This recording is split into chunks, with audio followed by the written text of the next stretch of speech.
When it comes to MTSS, we oftentimes will hear different misconceptions regarding the system. And one of them is that MTSS is a verb. It's something that we in buildings do. But it's not actually something that we do. It's really a comprehensive system that is based off of standards alignment.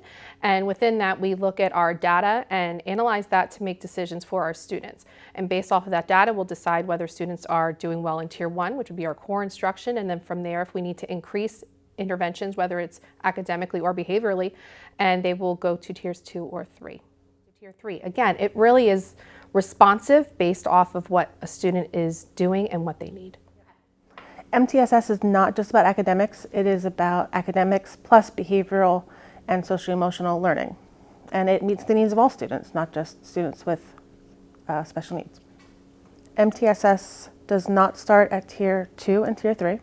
It starts at Tier 1 with core instruction and making sure that the core instruction is being implemented in the most effective way possible.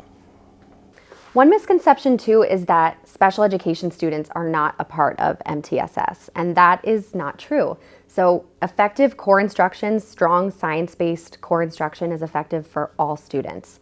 And then looking at what needs they have, what interventions they might need, will be really applicable student by student based on their individual needs, but students that have special education are also a part of MTSS. Another misconception is that universal screeners help students. And yes, that is possible, but it really is contingent on how we utilize those screeners. So if we're just doing them to do them, that really doesn't give us what we need to support students. So when it comes to universal screeners, it's essential for us as staff to really be looking at the data, analyzing it, and making decisions for our students. And that is where we can really hone in on what we need when it comes to interventions and support our students. It's really not something that can be done in a short time frame, at least not effectively. So you're better to do it right than to do it quickly, because it really is a full building-wide, school-wide, or district-wide support. You don't want to rush into it. It takes time to get teams set up. It takes time to make sure that we have effective core instruction, looking at what curriculum we have, what kind of staffing we have, and then using our screeners, using our data, using all of the information from core instruction to then look at what we need for the next levels. But it's not something that we want to rush.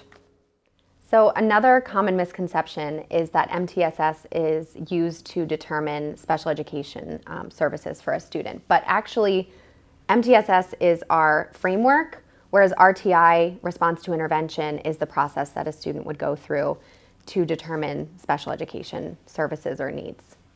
Another myth that we hear is that when it comes to MTSS, we should have only specialized staff, such as reading specialists, math specialists, special education teachers, giving these interventions and supports. And that's not true. Really, MTSS should be a building-wide culture and something that all staff within a building should be bringing to the table. And this could be anyone from a classroom teacher to an instructional assistant to the interventionists or the special education teacher. Anyone within a school building can be a part of it, and if nothing else, that just shows a really strong forefront that we're supporting all students.